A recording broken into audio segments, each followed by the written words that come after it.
तो हेलो नमस्ते अस्सलाम वालेकुम और सारे देवी देवताओं की जय। स्पिरिचुअलिटी में हमारी प्रोग्रेस क्यों नहीं होती?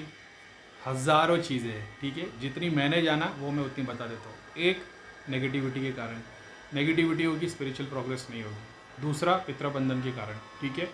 अब ये दो केस में स्पिरिचुअल प्रोग्रेस नहीं होती। तीसरा, जब तक तुम अपने सातों चक्रों के जो डिज़ायर उसको मारते नहीं हो, स्पिरिचुअल प्रोग्रेस नहीं होती। मेरी हुई, मेरी भी अपन ने बहुत सारी चीज़ों को त्याग दिया था बिना स्पिरिचुअलिटी के आने के पहले ही।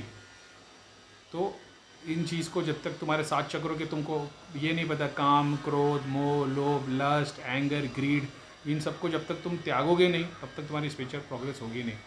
अब तुम शक्तियों को यूज़ करते हो, तुम किसी गुरु के पास चले जाते हो, किसी तंत्र वाले के जाते हो, किसी बाबा के पास जाते हो, मेरे ऐसे क्या बात आते हो, गोली गुरु के पास कि भैया हमको दृष्टि खोलनी है, सिद्धियाँ चाहिए। अब मैं यूज़ करता हूँ सिद्धियों को, ठीक है। ऐसे बहुत सारे गुरुज अपनी सिद्धियों को यूज़ करते हैं, कोई बताता नहीं है। सब ये बता रहे होते हैं कि हम तो बस बैठे थे झाड़ के नीचे और ईश्वर आ गए और हमको दर्शन हो गए, ठीक है। इनकी हिस्ट्री निकालोगे तो सब बहुत सारा कुछ इन्होंने तंत्र का किया होगा।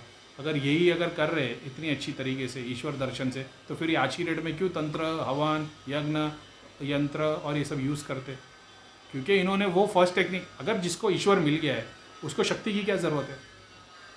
अगर तुमको ईश्वर मिल गया है, तुमको शक्ति की ज़रूरत है? तुमको ताबीज़ की, कड़े की, त्रिशूल की, चिमटे की, दुनिया भर की चीज़ों की, यंत्र की, हवन की, ये सब चीज़ की ज़रूरत है? बिल्कुल भी नहीं, क्योंकि तुमको ईश्वर मिला है। अब तुम गोली ज्ञान दे रहे हो कि हमको ईश्वर मिला और बाद में तुम ये सारी वैरायटी यूज़ कर रहे हो, तो वो बात अलग है, ठीक है। तो एक, तुमको नेगेटिविटी है, घर में भी नेगेटिविटी होगी तो भी स्पिरिचुअल प्रोग्रेस नहीं होगी, बॉडी में नेगेटिविटी होगी तो भी स्पिरिचुअल प्रोग्रेस नहीं होगी। नेगेटिविटी का निवारण 3 दिन में कर सकते हैं, हवन के थ्रू, यज्ञ के थ्रू, बखूर रेमेडीज़ के थ्रू, रुकिया जो पानी पीना है, नहाना है, वो सब तुम सब 3 दिन से 8 दिन, 8 दिन से 11 दिन, 11 दिन से 21 दिन, 21 दिन से 40 दिन, बड़ी से बड़ी नेगेटिविटी इतने प्रोसेस में ख़त्म हो जाती है।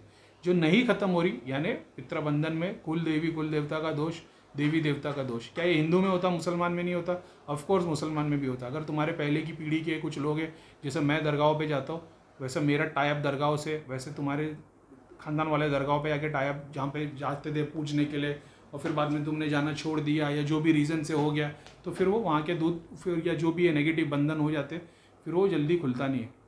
उसको खोलने के लिए एक अलग रीज़न है, फिर 7 फेरे करने पड़ते, पुकारना पड़ता वगैरह वगैरह। तो घर नेगेटिव होगा तो भी होगा, फिजिकल तुम्हारे को नेगेटिविटी वो भी है। अब इनकी नेगेटिविटी का इलाज हो गया। अगर ये नेगेटिविटी का इलाज से नहीं हो रही प्रोग्रेस, यानी तुम्हारे पितृबंधन में, तुम्हारे कुल देवी कुल देवता बंधन में, या तुम्हारे घर की गड़न थे जो अभी तक निकली नहीं, ये भी एक बात हो सकती है। तो ये स्पिरिचुअल प्रोग्रेस को ब्लॉक करती है। इन सब का सॉल्यूशन एक, तुम शक्ति के थ्रू जा सकते हो, जहाँ पे तुम बाबा, तांत्रिक वगैरह वगैरह के पास जाते हो। अब बाबा तांत्रिक तुम्हारे पास में सिद्धियाँ भेज देते ताकि तुम्हारे पितरों की जो बंधन है वो मुक्त हो जाए, तुम्हारे घर से प्रेत भाग जाए।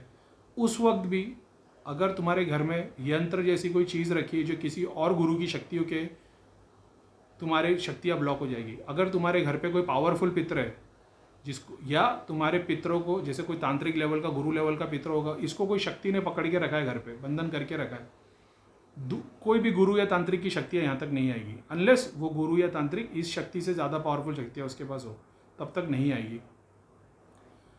एक से ज़्यादा गुरुओं की चीज़ें रखना, यानी ये इस गुरु का यंत्र मंगा लिया, इस गुरु की ताबीज़ मंगा दी, इस गुरु से 4 कीले ला के लगा दिए, मतलब तुमने एक ही कंप्यूटर में 4 एंटीवायरस डाल दिया, अब एक भी काम नहीं करेगा, सब शक्ति आपस में लड़ती रहेगी। ऐसा है, ज़रूरी नहीं है कि वो देवता की सिद्धि आई है।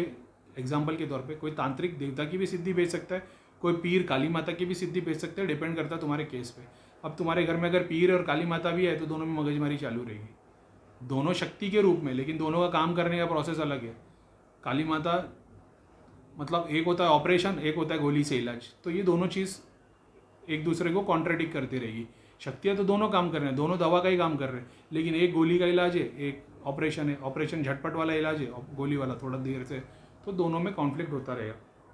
यंत्र अगर रखे हुए तो ऐसे समझना तुम्हारे घर के दरवाजे पे एक बहुत पावरफुल फ़ैन रखा हुआ है, सिद्धि आती है zup करके उड़ी जाती है। ऐसे यंत्र से बहुत बार शक्ति यहाँ से वहाँ घूमती है, जो शक्ति तुम्हारे पास आनी हो नहीं आती। बहुत बार तांत्रिक तंत्र के थ्रू सिद्धियों को, शक्तियों को यूज़ कर रहे होते, तो इसमें से बहुत ज़्यादातर 90% जो शक्तियाँ होती है ना, वो दिखने में हनुमान जी, देवी माता, शिव जी, पीर यही दिखाई देंगे, लेकिन जब उनका सूक्ष्म रूप देखोगे तो रियलिटी में वो कुछ और रहेंगे। ये शक्ति जब एंटर करती है तो यंत्र है, मूर्ति है तुम्हारे घर पे, नहीं आ पाएगी। हाँ, मूर्ति पे स्थान ले लिया अगर उसने तो फिर वो अलग, फिर वो डबल गेम हो जाएगा, फिर तुम परेशान हो जाओगे। किसी ने बोला ना जैसा मूर्ति की क्या इंपॉर्टेंस है, मूर्ति को प्राण प्रतिष्ठा करना बहुत ज़रूरी है, बहुत ज़रूरी। तुम मार्केट से मूर्ति लेके आ जाओगे, वो एक शोपीस जैसी रखी रहेगी, प्राण प्रतिष्ठा नहीं है। मैंने खिलौने की गुड़िया में प्रेत बैठते हुए देखा हो, ऐसा नहीं है वो एनाबेल की पिक्चर देख के बोलो, लेकिन मेरे खिलौने के अंदर लोगों के घर में प्रेत देखा हो, ठीक है, उसके अंदर तरंग जुड़ी हुई देखा हो, ये भी एक बात है।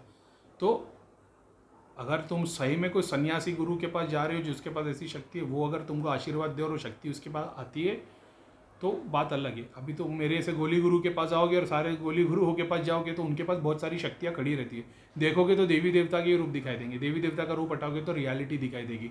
ऐसी शक्तियों को पितर घर में नहीं आने देते, कि उनको पता है कि ये 20 साल के बाद दुख दे देगा तो वो घर में नहीं आने देगा, 10 साल के बाद दुख दे देगा, वो शक्ति कुछ भी डाल देगी, प्रभाव नहीं आने देंगे, ये शक्ति नहीं आने देगी। ये यंत्र तुम लगते हो, यंत्र में भी इतनी शक्ति है। यंत्र एक ज्योमेट्री क्या बोल रहा हूँ, एक फिजिकल ऑब्जेक्ट की तरह है जो उसको रोकता है, समझ रहे हो।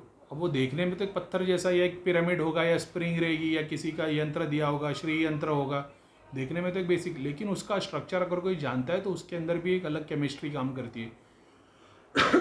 यंत्र के ऊपर नेगेटिव एंटिटी भी बैठ सकती है, ऑफकोर्स बैठ सकती है, क्योंकि तुमको शक्ति का एहसास नहीं है। तुमने श्री यंत्र ला के रख दिया या कोई भी यंत्र ला के रख दिया, कुबेर यंत्र लेके आ गए, नवग्रह यंत्र लेके आ गए, तुमको तो पता ही नहीं नवग्रह की शक्ति क्या है।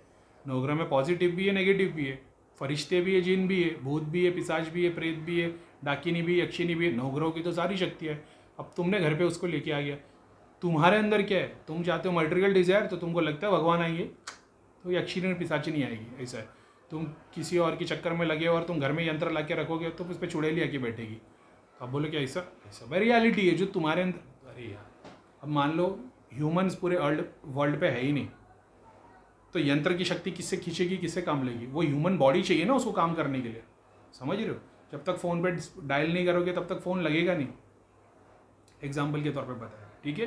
तो वो समझो, वो ऑब्जेक्ट भी तुम्हारे थ्रू काम करेगा, ठीक है। जब तक तुम नहीं हो तो काम नहीं करेगा, तो वो तुम्हारे थ्रू काम करता है, ठीक है। तो इन लोगों से भी स्पिरिचुअल प्रोग्रेस। अब तुम कितने भी गुरु के पास चले जाओ, तुम्हारे घर पे 20 साल पुरानी, 40 साल पुरानी भगवान की मूर्तियाँ रखी है जो तुम्हारे दादा परदादा पूछते थे, तुम्हारा पूरा घर बर्बाद हो गया है। पहले लोगों की गद्दी लगती थी, मैंने ऐसे ऐसे केस देखा हो जहाँ पे लोगों ने मूर्तियाँ रखी है 40 साल पुरानी, बोले हमारे दादा परदादा की गद्दी लगती थी और ये मूर्ति को पूछते थे करीम भाई कैसे फेंक दे। मतलब तुम्हारी मर्जी है भाई, इसको पानी में डाल दो, नुकसान ही कर रही है, तुम्हारे घर में शादियाँ नहीं हो रही, पैसे बर्बाद हो गए, सबको बीमारियाँ हो गई, कैंसर तक हो गया, क्या रखा है इसमें। क्यों, भगवान नहीं है उस मूर्ति के अंदर। उन्होंने पत्थर, दिल पे पत्थर रख के मूर्ति हटाई, 3 महीने के अंदर सारी सिद्धियाँ, 2 महीने में सारी सिद्धि, शक्ति, दृष्टि सब आ गया। तो ये भी एक बात है। तो क्योंकि तुम्हारा कनेक्शन उस मूर्ति के साथ नहीं है, तुम्हारे दादा उस मूर्ति को पूछते थे। मेरे घर पे साबिर पिया की एक चादर रखी है, तो मेरा कनेक्शन वो चादर के साथ है, तो मैं मानता हूँ साबिर पिया मेरे घर में रह रहे। साबिर पिया का स्थान कहीं और ही है, मेरी श्रद्धा है जो मेरे को सेटिस्फाई करती है, तो मैंने वो चादर रखी है दाम से। तो क्या साबिर पिया उस चादर से जुड़े हुए, मेरा कनेक्शन है। मेरे बीवी बच्चे क्या उसको पूजेंगे, क्योंकि उनका वो कनेक्शन है ही नहीं। अब वो सोच रहे कि भाई हमारे बाप ने चादर लगाई, मरने के बाद भी उसके ऊपर दिया करेंगे। मेरी चाहत, मेरी कनेक्शन अलग है, मैं हट गया, अब तो वो एक चादर रह गई ना यार। ये जो अंदर से तुम्हारा कनेक्शन है वही तो मूर्ति को स्थापित करता है। तुम्हारी भक्ति उस मूर्ति के अंदर जान ले आती है। अगर तुम्हारी भक्ति वैसे नहीं है तो फिर वो कितने भी पंडित आके कितने भी वो करते रहे प्राण प्रतिष्ठा, वो कुछ नहीं होगा उससे। तो स्पिरिचुअल प्रोग्रेस इससे भी नहीं होती है। इसके अलावा और भी बहुत सारी चीज़ें, मान लो जो ताबीज़ वाला काम करते हैं, ठीक है, पीर फकीर, किसी को धागा बांध दिया, किसी को शक्ति बांध दी, किसी को कुछ खाने के लिए दे दिया, अब उस वक्त वो शक्ति अंदर काम कर देती है।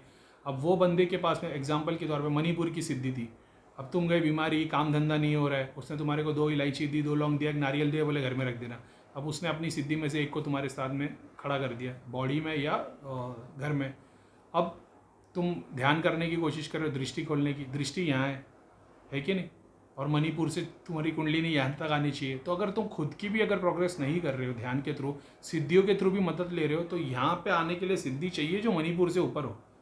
अब तुम ध्यान करने की कोशिश करोगे तो तुम्हारी प्रोग्रेस नहीं होगी। तुम एक ऐसे गुरु के पास जाओगे जिसके पास में ऐसी शक्ति है जो डाकिनी यक्षिनी यहाँ तक की है, तो स्पिरिचुअली तो तुम्हारी ग्रोथ नहीं कर रहा, लेकिन शक्ति के थ्रू कर रहा है, नुकसान नहीं है, तो फिर वो आएगी। अब जब वो आएगी तो तुमको तकलीफ आ जाएगी, पेट की तकलीफ, अगर तुमने कुछ खाया होगा पेट की तकलीफ होगी।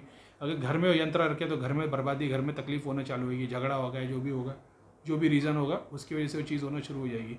तो ये भी एक इम्पॉर्टेंट बात है। तुम जिस गुरु के पास जाते हो, जिस मकसद के लिए, अगर उसके पहले तुम्हारा, बोलते हैं ना, ध्यान करो, ध्यान में मूलाधार को सबसे पहले, फाउंडेशन को मजबूत करो। फाउंडेशन यानी क्या है? फाउंडेशन यानी इसके पहले तुमने जितने काम किए ध्यान को लेके, भक्ति को लेके, जप के थ्रू, कितने अलग तांत्रिकों के पास घूमे हो, कितनों के पास घूमे हो, उन सब का जो दिया किया है, किसी से ईंट लेके आए, किसी से सैंड लेके आए, किसी से गीली मिट्टी लेके आए, ये सबको तुम एक गमले में डाल दोगे तो थोड़ी पौधा हो जाएगा। उसके लिए एक सर्टन टाइप का फर्टिलाइज़र, एक सर्टन टाइप का सॉइल चाहिए। 10 अलग दुनिया के हिस्से से तुम सॉइल लेके आके पौधा लगाओगे तो नहीं होगा। ठीक है, तो फाउंडेशन इसके लिए मजबूत करने बोला है कि पहले अपना तुम हिस्ट्री निकाल लो, तुम कितने बाबा, कितने तांत्रिक, किसके पास क्या क्या करने के लिए गए हो। ठीक है, सारे गुरुओं को छोड़ दो, पहले अपना मंत्रों का ही जाप करना शुरू करोगे। भगवत गीता ले लो, कुरान ले लो, दुनिया भर की चीज़ें ले लो, मंत्र जाप करोगे। एक बार ही बुक पढ़ने से तुम्हारे अंदर बहुत सारी चीज़ों के चेंजेस आ जाते हैं। तुमने सारी ज़िंदगी भगवत गीता पूरी पढ़ी नहीं, उसमें मंत्रों में शक्ति है। एक बार भी अगर पूरी भगवत गीता को पूरी पढ़ लोगे या कुरान शरीफ को एक बार ही पूरा पढ़ लोगे तो एक बार पढ़ने पे जो असर आना है वो तुम्हारे अंदर फिजिकली आना शुरू हो जाएगा। उसके बाद में यानी तुम्हारा सॉइल तैयार हो गया। अब तुमने 2 बार पढ़ लिया, 3 बार पढ़ लिया, या मंत्र उच्चारण करना शुरू कर दिया, यूट्यूब से मंत्र उठाओगे तो एक अलग इम्पैक्ट आएगा। फिजिकली सामने सामने गुरु के सामने बैठ के, जैसे मेरे सामने आके तुम मंत्र लोगे, मेरी बात नहीं कर रहा, किसी भी गुरु के पास जाओगे तो मंत्र लोगे, उसका एक इम्पैक्ट अलग आएगा। इसके पहले एग्जाम्पल के तौर पे कोई हनुमान जी का धाम है, अब वहाँ चले गए, वहाँ से आपने लिया, अभी आपका काम हुआ नहीं। क्या काम के लिए गए थे? बोले भाई नेगेटिविटी भी कम नहीं हुई और मटेरियल डिज़ायर, अपना काम धंधा भी नहीं बना। काम धंधा नहीं बना और नेगेटिविटी नहीं गई, इसका रीज़न क्या है? तुमको दे दिया डेली 2 माला करो, तुम 2 माला कर रहे हो, यानी तुम्हारे को सामने वाले ने बोल दिया भाई रोज़ का 200 रुपये दान कर देना, तुम करोड़ों रुपए की ठगी कर रहे हो लेकिन दान 200 रुपये कर रहे हो तो फ़ायदा नहीं होगा। तुमको दान भी उतने बड़े लेवल पे करना पड़ेगा। तो उसका रीज़न जब तुम पहुँचते हो, फिर अब तुम्हारे पास, तुम हनुमान जी के पास गए, हनुमान जी का प्रोसेस अलग है। फिर तुम काली माता के भगत के पास चले जाते तो वहाँ का प्रोसेस अलग है, वहाँ की शक्ति आएगी तो तुम अलग लेवल पे हो जाओगे। तो ये भी डिपेंड करता है तुम कहाँ जा रहे हो। क्या ज़रूरी है कि इसके लिए तुमको किसी के पास बैठो दृष्टि वाले के, नहीं, खुद बैठोगे और खुद समझ के लोगे ना। यार मेरे दादा दादी यहाँ के थे, जैसे मेरे नाना नानी गोवा के क्रिश्चियन, मेरे दादा दादी पाकिस्तान से आए थे मुसलमान। नाना नानी भी कोई स्पिरिचुअली और रिलीजियस फॉलोअर नहीं थे और दादा दादी नहीं। हाँ, मेरे दादा बहुत पावरफुल इंसान थे। मेरे दादा ने गांव में बहुतों के लिए कुएं खुदवा दिए थे। मेरे दादा का ऐसा बोलना था, जो उनके फादर थे, उन्होंने गांव में किसी का पक्का मकान बनने नहीं दिया था। उन्होंने बोल दिया था कि भाई अगर कोई पक्का मकान बना देगा तो मैं किस बात का पठान हो गया। तो वो सारे कच्चे मकान पे रहते थे, लेकिन गाँव वालों के लिए बहुत भला किया था, कुएं खुदवा के दिए थे। पानी का उस टाइम पे तो पानी सबसे बड़ी चीज़ थी, ये हमारे किए थे उस वक्त में। तो ठीक है, जो भी है, अपने पितर बहुत पावरफुल है, बहुत बड़े बड़े है। तो ये भी एक प्रोसेस होता है। तब तुम अपनी हिस्ट्री निकाल दो तो तुमको रियलाइजेशन होता है, यार डैडी को भी यही प्रॉब्लम थी, चाचाओं को भी यही प्रॉब्लम हुई, अपने भी घर पे कुछ ना कुछ पितरों की समस्या है कि नहीं। 2 चाचा एक्सीडेंट में डेथ हो गई, मम्मी के, नाना के उनको थे, नाना की वाइफ को पैरालिसिस हुआ, नाना को भी हुआ, तो तुमको पता चलता है। अब करीम भाई की बात सही निकली कि जिस घर में पितर बाधा है उसकी शादी उसी घर में होगी जहाँ पितर बाधा है। अगर हस्बैंड के घर पे पितर बाधा है, उसका जिस घर पे कोई प्रॉब्लम नहीं, उस घर में रिश्ता तय ही नहीं हो सकता। उसका रिश्ता उसी घर में तय होगा जहाँ पे ऑलरेडी और नेगेटिव और पितर बाधा है। फिर वो दोनों मिलेंगे और फिर वो परेशानी और डबल हो जाएगी, फिर वो निवारण ढूंढेंगे और ये सब चलता रहेगा। ठीक है, तो स्पिरिचुअल प्रोग्रेस ग्रोथ नहीं होने के बहुत सारे रीज़न है। मेरे घर पे कोई यंत्र नहीं है, कोई ताबीज़ नहीं है, मेरे घर पे सिर्फ किताबें रखी हुई है भगवान की, और इसके अलावा कोई यंत्र नहीं है, कोई ताबीज़ नहीं है, कोई फ़ोटो नहीं है, कोई दिया अगरबत्ती में नहीं करता था। और वैसा ही जाप 24 घंटे चलता था पहले से, 10-15 साल से, लेकिन घर पे कभी कोई फ़ोटो नहीं लगाया। और शायद इसीलिए मेरे पास शक्ति का आह्वान इतना फास्ट हो गया कि मेरे घर पे ऐसी कोई चीज़ नहीं। मैं मिनिमलिस्ट की ज़िंदगी जीता हूँ। मिनिमलिस्ट किसको क्या होता है, गूगल पे सर्च कर लेना, आपको पता लग जाएगा मिनिमलिस्ट क्या होता है। मेरे पास गिन के कपड़े, गिन के 8 टी-शर्ट है, 4 पजामे, और वैसा मैं मिनिमलिस्ट की लाइफ जीता हूँ। पैसे के, ऐसा नहीं है कि मेरे पास पैसे नहीं है, अपने घर वालों के लिए मैं सारी चीज़ें लेता हूँ, खुद के लिए नहीं करता। आप ये रूम भी देख रहे होगे, ये रूम में एक पलंग है और उसके अलावा कुछ नहीं। इसके बाजू का जो रूम है उसमें एक टेबल, एक वॉशिंग मशीन, इसके अलावा कुछ नहीं। तो मैं एक मिनिमलिस्ट की लाइफ जीता हूँ। आज से नहीं, ये मैं 2009-10 के बाद से, शादी के बाद से, मतलब क्योंकि मैं समझ में आया मेरे को कि वो रियलाइजेशन क्या है। तो ज़रूरी नहीं है सन्यासी होने के लिए तुमको घर बार छोड़ के जाना पड़े। नहीं, मैं बहुत बेसिक नीड्स पे जीता हूँ, मेरे को ज़्यादा मटेरियल ज़रूरत नहीं है, मैं बहुत बेसिक नीड पे जीता हूँ। ज़्यादातर जितना हो सके उतना लोगों की मदद करता हूँ और जो लेवल पे काम करता हूँ, अब मैं वो नहीं बोलता लोगों की मदद करता हूँ, लेकिन ठीक है जो भी मैं करता था धाम में जुड़ने से पहले। मिनिमलिस्ट क्या होता है, जो कम से कम में जीते, ज़्यादा सुविधा नहीं लेते, सेलेक्टेड चीज़ें ही होती है, ज़्यादा एक्सेस खर्चा नहीं करते। और कंजूस बिल्कुल भी नहीं है अपन, कंजूस नहीं, कोई देखेगा तो बोले करीम भाई कंजूस है, कंजूस नहीं है अपन। लेकिन ऐसा है कि वो अब गूगल कर लेना, आपको पता लग जाएगा, ठीक है। तो और बाकी इतना तो अभी हमारे गुरु का आशीर्वाद है, इतना तो समझ में आ गया है कि लोक सेवा ही सब कुछ है, नोट सेवा कुछ नहीं है। तो अपना भी टाइम वैसे ही आएगा, अपन लोगों की सेवा करेंगे, फिर नोट सेवा करेंगे, फिर हमारे पास तो शक्ति जाएगी, वो तो होना ही होना है कि नहीं। ठीक है, तो जितना बना दिया अभी अपन ने 4-5-6 वीडियो जो भी है, तो बस ठीक है, दुआ करो जल्दी जल्दी और वीडियो बनाए। अस्सलाम वालेकुम, जय शनिदेव, वंदे मातरम, भारत माता की जय।